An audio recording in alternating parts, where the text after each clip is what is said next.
Welcome to How to Share, a podcast about collaboration in our families, friendships, at work, and in the world.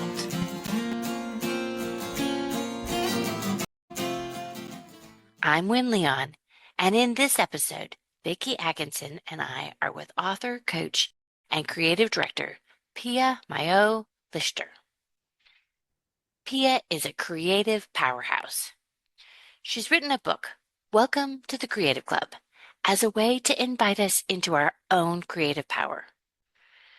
She powerfully weaves agency and awe together in a way that helps bring us alive again. Pia delivers a reminder to move out of autopilot and a perspective to help with adversity and everything else. She tells us the story of how coming undone was a trip back to knowing herself and remembering that she's the creative director of her life. We talk about creating evidence of our resilience. Pia's view of creativity will leave you feeling empowered, which is part of her mission, helping others to live and lead from creativity. This is a great conversation, full of energy and inspiration. Buckle up for a beautiful ride. We know you'll love it.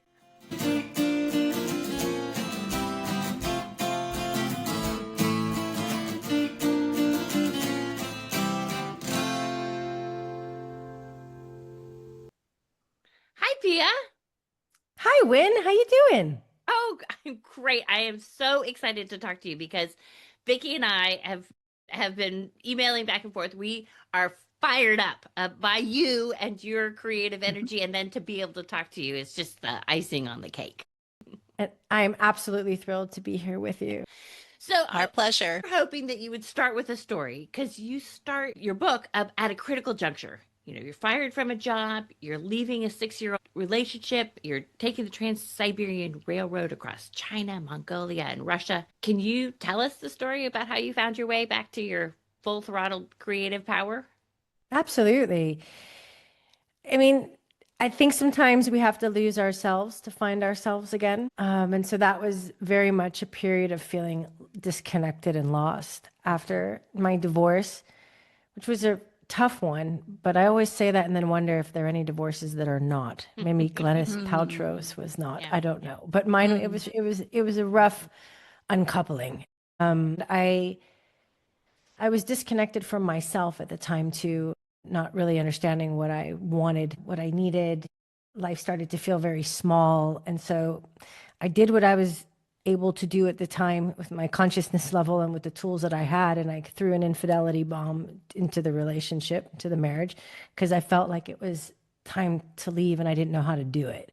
And needless to say, that left some scars and that left me feeling really disconnected from myself and kind of just floating on flotsam out at sea. And I met someone quite quickly who was also in the process of getting divorced. And I think we both looked like we were wearing, we were the life vest for the other.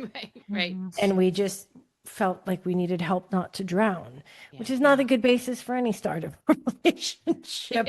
And instead of really doing what my intuition was telling me, or really needing time by myself, I threw myself into becoming a creative partner, building a creative studio with 2 other people, worked through everything I had at work, just avoiding, I guess, everything that was going on within me. And it's interesting because I think we get rewarded for productivity, and success. So it kind of felt like, well, look, I can do this. I have everything together. Like, look, I'm Nothing's creative wrong director. with me because Nothing's look at what wrong. I'm doing over there, right? Exactly. And then just slack at night, busy, busy, busy. And I think the universe got tired of watching my reruns, saw me speeding in a Ferrari to avoid feeling, and just threw the brakes on my car. I just went Speeding while also hiding, right? Which is like such an incongruous thing, right? Yeah. Absolutely. Yeah. Well, the movement feels like you're going so fast. You don't have to feel. So it's Right. an interesting form of hiding. Anyway, I got thrown through the windshield and on the ground looking at the Metaphorically shards. speaking.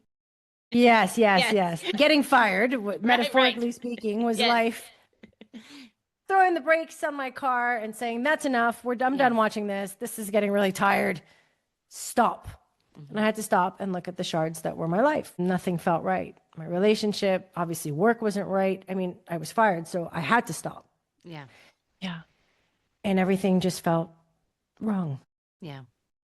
And I remember at that point, I don't know if I would have called it my intuition, but there was a very strong felt sense within that said, you got to do something different. Why don't you check that bucket list desire, go on your Trans-Siberian alone for 4 weeks, something different. What I Trying to loved see, about that, you know, your thoughts about that, what I love is that early in the book you talk about really debunking this idea that creativity is just reserved for the, you know, the arts, the people that make things, but you apply it to how we live our lives and the decisions that we make and how we navigate around the things that are obstacles in our path.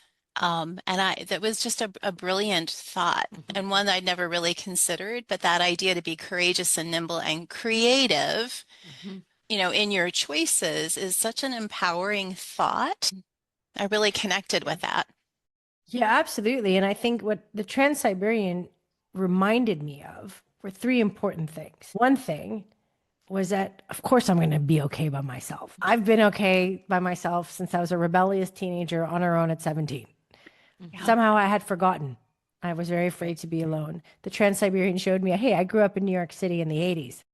I can navigate different situations quite well, and I can take care of myself. So it was that reminder. The second reminder was, man, is the world big and beautiful. There's so much adventure, so many interesting people, experiences, situations to encounter, to have, to, and just like the joy of that adventure. I had forgotten that. My world had gotten really small. And then the third thing was more of an epiphany. So I remember when I was sitting, and this is back to your question, Vicki, I was sitting in a steel car hurtling across Siberia, and I sat back in that chair, and I smelled the sauerkraut and body odor, and I looked in front of me and saw a Russian guy in a wife beater hugging a bottle of vodka while punching the steel car door. I thought to myself, hey, I brought myself here. Yeah. I created the scene. Yeah. We're talking location scouting, set design, costume design, script, main character, energy. All you. All you. Right? Yeah. I All you. made this happen. Hey, wait a minute. I'm not only a creative director at work, I'm creatively directing my life. That's so Yeah. good. So good. In that Yeah. moment. Showed up to notice all that. I mean, that's the Yeah. powerful part of it, right? Yeah. Absolutely. And, you know, I have to say, at that point in time, that decision was one of those decisions that just felt like I have to do this. Yeah. At one point, you traveled and you wrote about your 30-pound backpack that was sort of like your everything, you know, wasn't, you know, at the baggage carousel. And your first thought was panic. And you try to do what you needed to do to figure out where it was. And then there was like liberation. You were like, okay, I'm going to go shop for the things I really, really need. And all that other stuff, just you let it just dissipate. It just didn't even matter anymore. Yeah. Absolutely. So many lessons I feel like I was being shown. Like I meticulously packed my backpack, right? Like I had rolled things like little tortillas in plastic bags. I had labeled them, written them down. I Like, could totally picture it. That's me when I travel. Yeah. Exactly. I had everything. I'm like, okay, it's a almost 5 week trip across big countries. I got to be prepared. And then I remember just getting off in Beijing and, you know, looking at the luggage going around and around and around. And I'm waiting and I'm like, oh no, it's been half an hour. There's nothing left. Like my bag isn't coming. And I went into this very small office over to the Air China representative who was working there. And I'm like, my bag's not here. My bag's not here. And he's like, what flight were you on? Air China. Oh, I can't help you. That was a connecting flight or something like that. But if you fill out this form, we'll send your bag to you in a couple of weeks. I'm like, I am traveling across the Trans-Siberian. I have no address. And then I quickly saw that there was nothing I could say or do. Right. Oh, There was no. nothing. So I just had to Yeah. surrender. Like I had to Yeah. stop fighting and go, okay, this is what it is. Yeah. This is Yeah. what it is. And the minute I stepped out of the airport and into Beijing, the bright signs Yeah. for brightening facial creams, the smell of like nicotine and soy sauce and sugar and all Yeah. types of plastic, all types of smells, and just seeing a bike carting by with chickens on the back of it. Like it was just my whole Yeah. eyes opened with wonder. And all of a sudden, the bag didn't matter. I was Yeah. like on this Not a adventure. bit. Yeah. Not a Not a bit. bit. And it Yeah. was one of the best things that happened because I didn't have to carry that weight. Yeah. Yeah. Yeah. Well, it really I, came Yeah. through. And yeah. It did. And my Hmm. meditation teacher has this wonderful meditation about unpacking our backpacks. So I Hmm. love that. And I love that you say creativity is not something we do.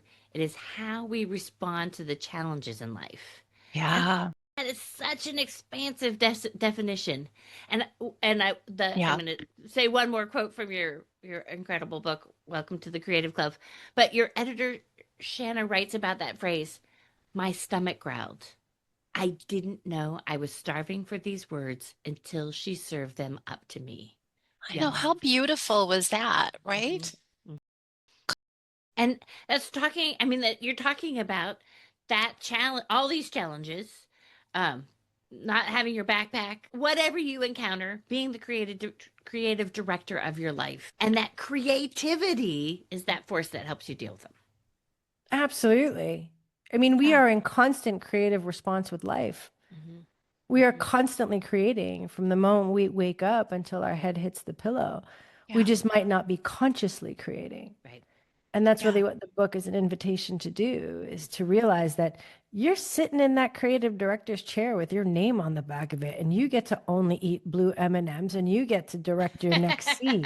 And you're always at choice. Yeah. You always Right. get to choose how you respond creatively to the challenges, experiences that life presents you with. Yeah. There's not much we have control over, but that is one Right. thing. But what I love is that, you do a beautiful chapter about visualization.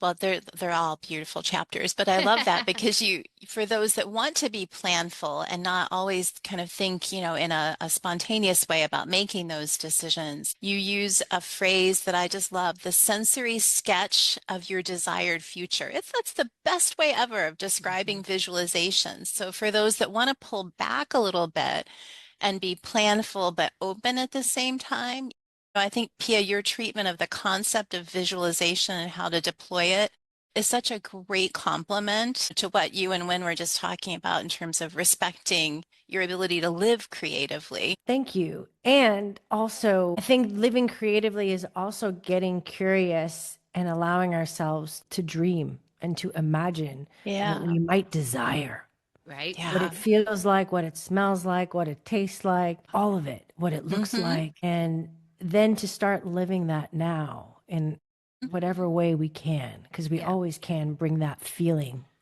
that we're looking Yeah. for into our lives today, a Yeah. piece of it. We can even Yeah. invite our future self, tell us what steps she would like us to take to move closer to her. Right. I love it. So good. And Well, write the poetry, exactly. right? But you tackle money, patterns, gut feelings, fear, agency, growth, uncertainty, love, purpose. So many foundational subjects. I mean, you tackle them all, but you convincingly weave creativity through them all. Is it fair to say that we need to be able to or be willing to inspect what's tethering us in order to find our creativity? Absolutely. I mean, but I think life itself is a creative process. So removing creativity and putting it in solely the artistic expression camp does us a Yeah. great disservice and actually doesn't feel congruent with life. Life itself is a creative process. We are creations ourselves. We were born in Egyptian cotton sheets when our parents got together, right? We are creating our realities, our experiences, and I think getting closer to who we are, what we want, what we desire, what we fear, what triggers us, what motivates us is the key to expressing our unique creativity in the world and to fulfillment. Yeah. And worrying less about the audience, thinking more, about your own destiny, or, you also write so beautifully about just the concept that time is short and hurry up. Yeah. I like to imagine the universe as my audience, that I'm putting Ooh. on a grand show for the universe, you know? Ooh, I like it. Well, I and like it. That's the best way to show how much I appreciate this gift of life, is to put on the best show possible. love your line that, death is like Caesar Milan poking you in the neck, telling you that. Yeah. Yeah. Absolutely. Yeah, and use the good stuff. There are a couple of like really Mm, like so relatable clips about, yeah, eat the fancy food, buy the pretty dress, go where you want to go, do all the right, things, whatever right. that is. But why are you waiting? Actually, it's a chapter about Yeah, that I loved about not eating the ripe avocado because yeah, I better save it for right. later because Yeah, I might need it, for a thing. So Oh yeah. good. absolutely. That one hit me where I lived. I was like, oh my God, I gotta go back up to my closet Oh. and get dressed again. And the good stuff. Yeah, but that idea of having had, trauma, small t, not a big T, but just, the trials that Yeah. we all face, and you talk about those in the book, with your mother. But I think that idea that we have to be in self-protect mode all the time and safeguard the things that might be good or special, because I might need to deploy them at another time when the shit really hits the fan. So I need to hold back about that.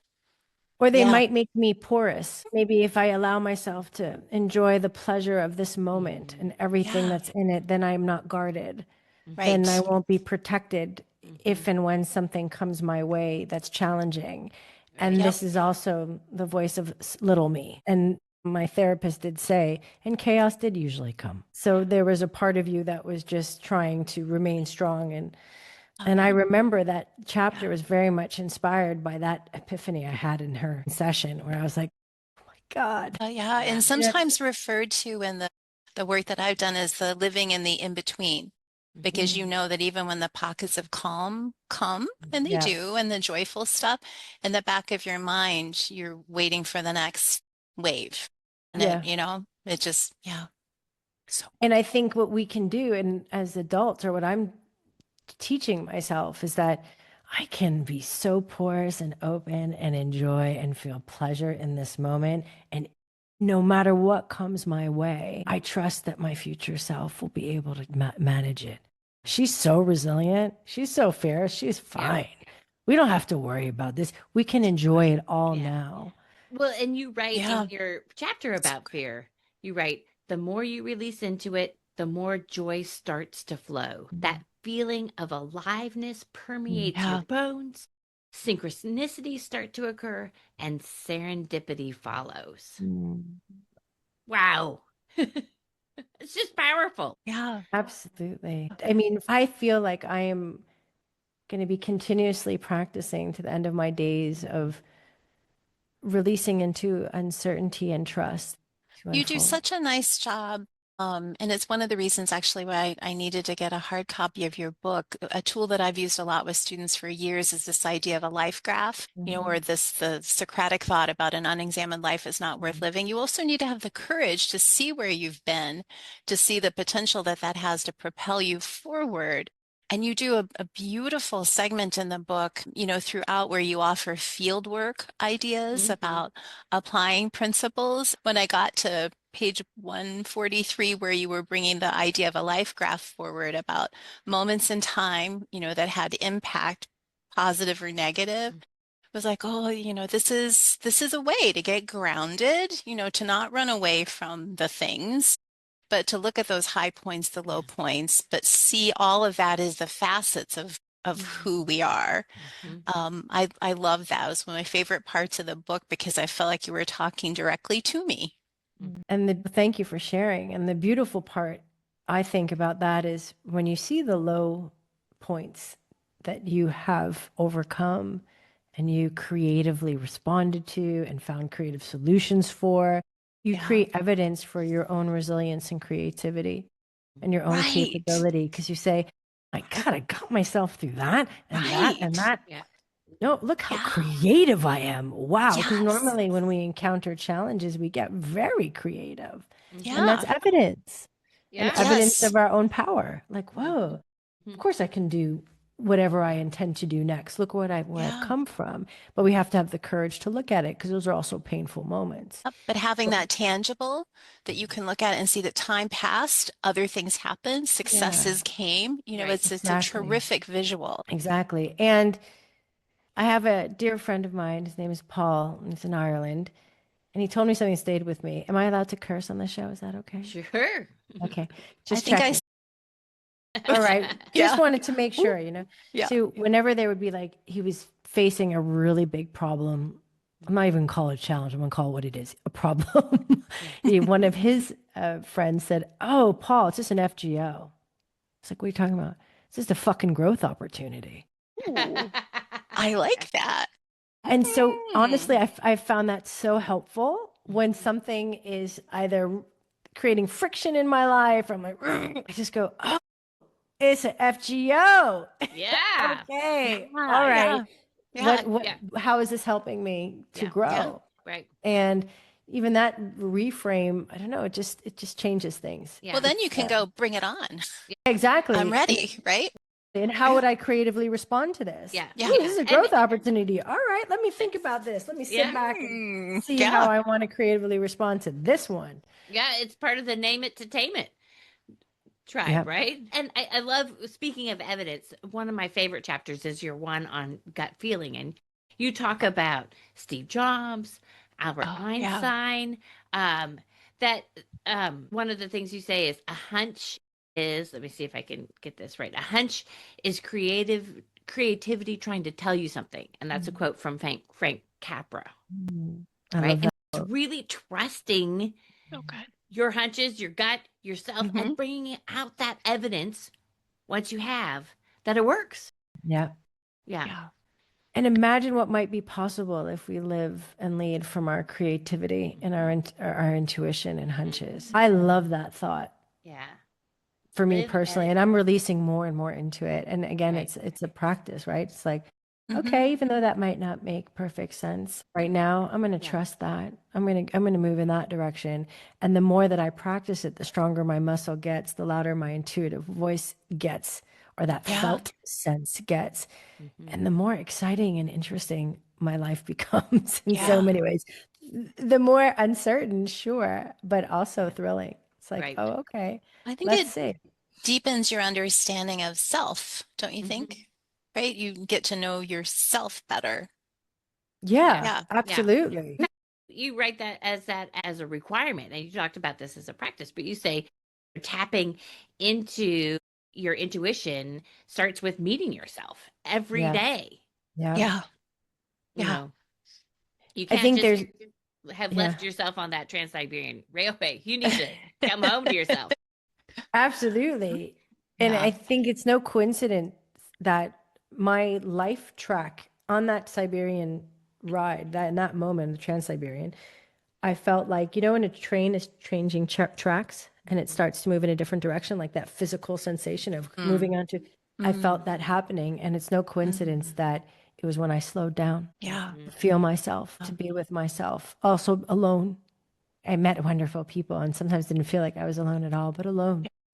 Yeah. I But the think image you that's, described being on the train and the images that could have been interpreted as frightful, different, the smells, the sights, the man, the violence, he wasn't hurting someone, he was maybe hurting himself, beating on the steel wall of the yeah, train I he don't was know why. doing. And actually, the cops got called and he got carted Oh, away. And Mhm. that looked like oh, something you would not want to have happen to you in oh, Russia. oh, Right. Let me tell yeah. you, those But cops were not joking around. Yeah. interesting. I don't think you wrote about that part, that No, after, that was the yeah. after.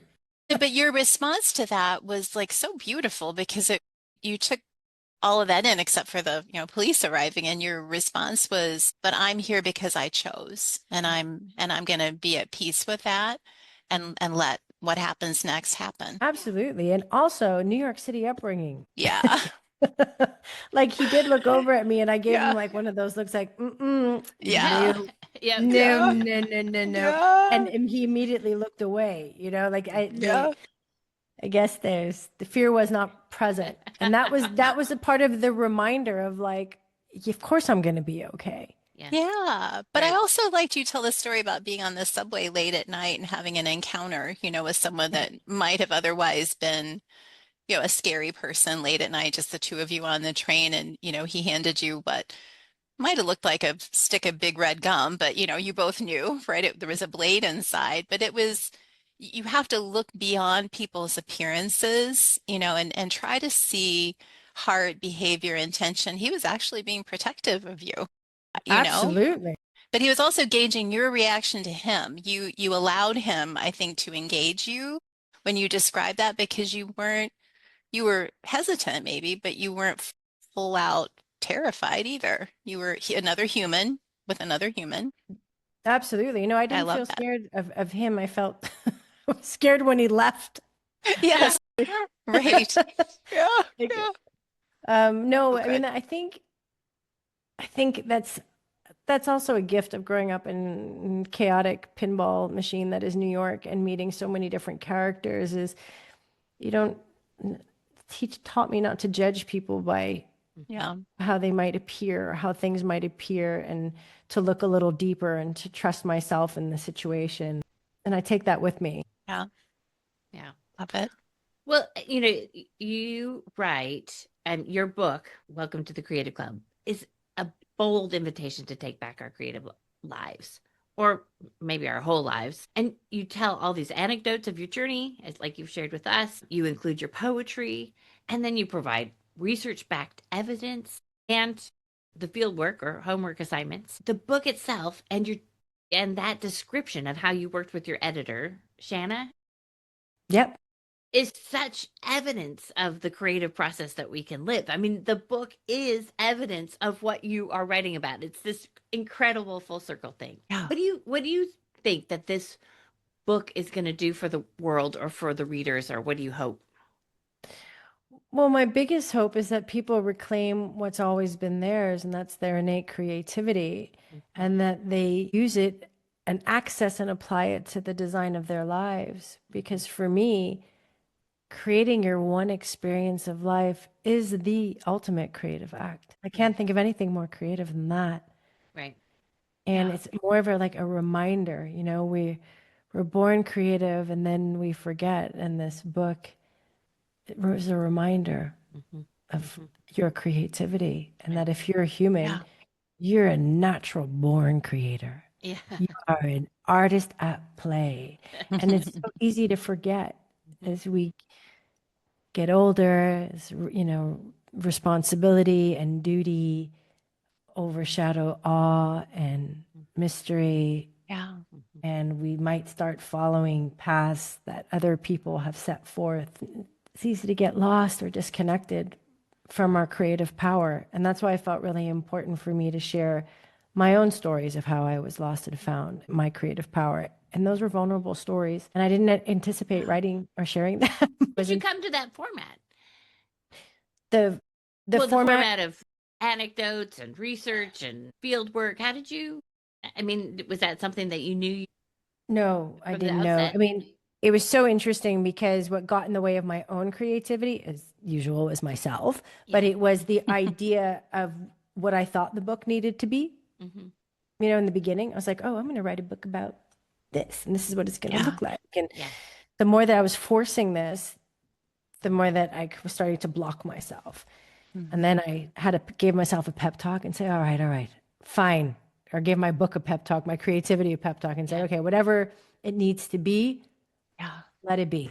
Yeah. Whatever is meant to Yeah. come through, I'm going to step out the way and just let it come through. Yeah. And that's how I wrote it. Like I had themes that I was Hmm. gravitating Mhm. towards, but I just allowed, like, okay, well, what's coming up? What's Hmm. important to say? How do I connect these pieces? And the memoir component, it just, I have a little rebel inside me. I don't really like when people tell me how to do things. I'd much rather they show me how they did it. And that requires having some skin in the game. Because when we show how we overcame something or how we did something, it's a vulnerable act. But the vulnerability is what creates connection. And we're Yeah. able to see each other in it because we're all vulnerable humans spinning on this rock across 200 billion galaxies. And I think it's having the courage to then share that in hope that it's in service of the reader and it's in service of the story. So it's a purpose behind it. And that felt really important to me. And the way that the field work was, well, can't write a book about creativity and have it only be consumption. You know what I mean? Like, it felt so important to have these sort of prompts to invite people to practice, like give it a try, experiment, play, see what comes up for you. That felt just like it needed to be a part of the book. And the reason I call it field work and not homework is because, again, I really want to be at eye level.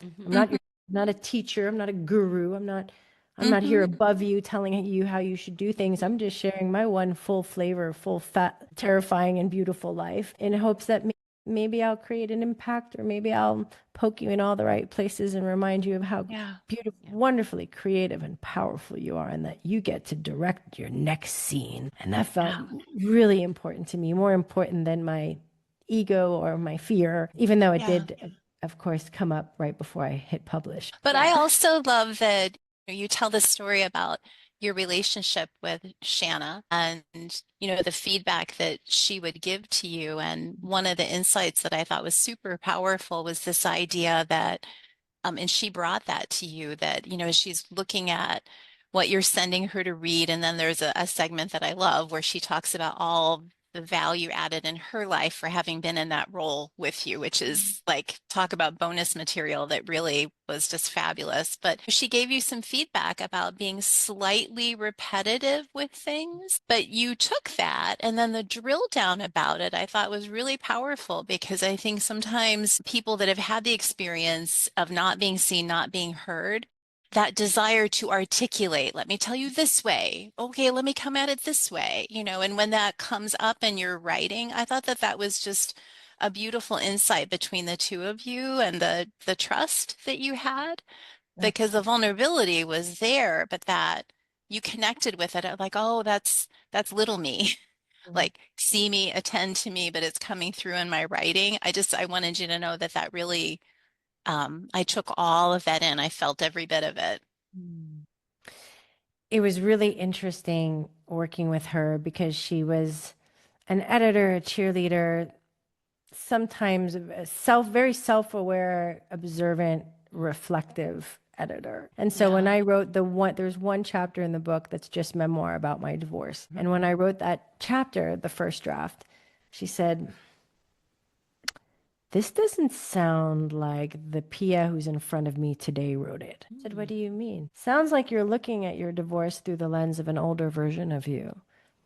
I don't really see the compassion or the self-insight here. You have a duty to your readers to show up as the woman you are today." And I was just blown away, because I read it again and she showed me what she meant specifically, and she was right. And so that ended up being a very healing and kind of transformative experience. Again, not intended, being able to rewrite my story and parts of my past that were very difficult from the lens of the woman I am today, with more compassion for myself, more insight. I was stuck in an old way of seeing myself, but I didn't realize it. I didn't But realize it spoke volumes about the other point that you make in a couple of places, but that idea that we're always going to be better together, choose wisely, but finding those trusted ones, that it matters, and it makes a huge difference in our lives. Absolutely. I mean, we're social creatures, and we create together, we build together, we make together, we grow together, we're reflective mirrors, we're able to share intuitive hits, energy combines, we get enmeshed. I mean, it's for me, transformation happens in partnership. And what is transformation if not creativity? And you also talk about storytelling is an experience of empowerment, a way of honoring your journey and creating from it. It's a way of reusing what's happened and understanding it. Absolutely. It's a very positive, I would invite anyone who is having challenges integrating past versions of themselves to maybe write about it from the lens of who they are today, and really feel the healing power of you rewriting your own story, or at least a portion of it. Well, tell us, because we know that this book represents a version of you that is, you're taking care of your book, but you're also out there creating today on new projects. So Mm-hmm. tell us what else you're up to and where people can find you. Sure. Just launched yesterday a spoken word album called Famished, which is based on the 11 poems in the book. So I, through the book, met a very talented musician producer, and we got together and started to experiment. And I said, hey, would you consider making a piece of music that expresses the emotion in one of these poems? And he said, that sounds interesting. Let's play. And so we did, and it was really fun. It was wow to see something that you've created and have someone interpret that through their craft and their lens, and then have those two things come together to create a whole new composition was just joyful and exciting and interesting. And I learned a lot. And it was also process of letting go, allowing, collaborating. It was a very eye level collaboration, which reminded me again of when we let go of our ideas needing to be the best or our darlings, and really kind of open to other people's way of seeing and being and trusting each other very deeply.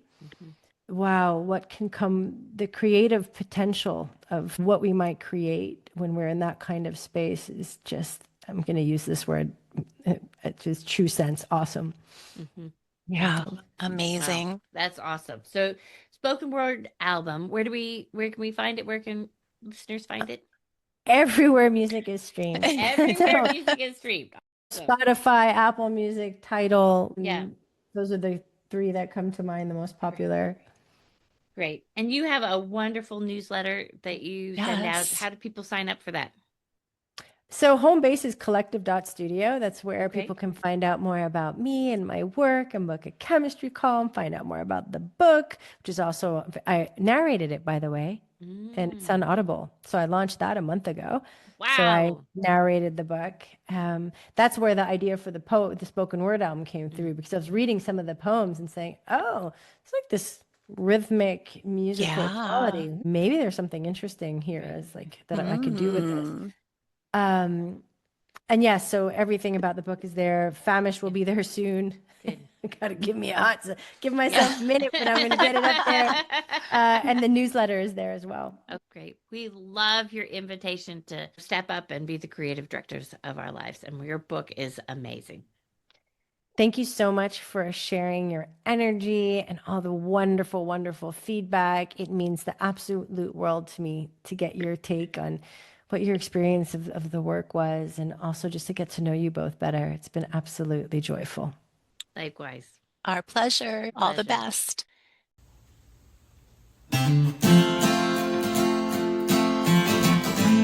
Thank you for listening. Our music was written for us by the incredible duo of Jack Campora and Rob Koenig. For show notes and more great inspiration, see avitiva.com, avitiva.com.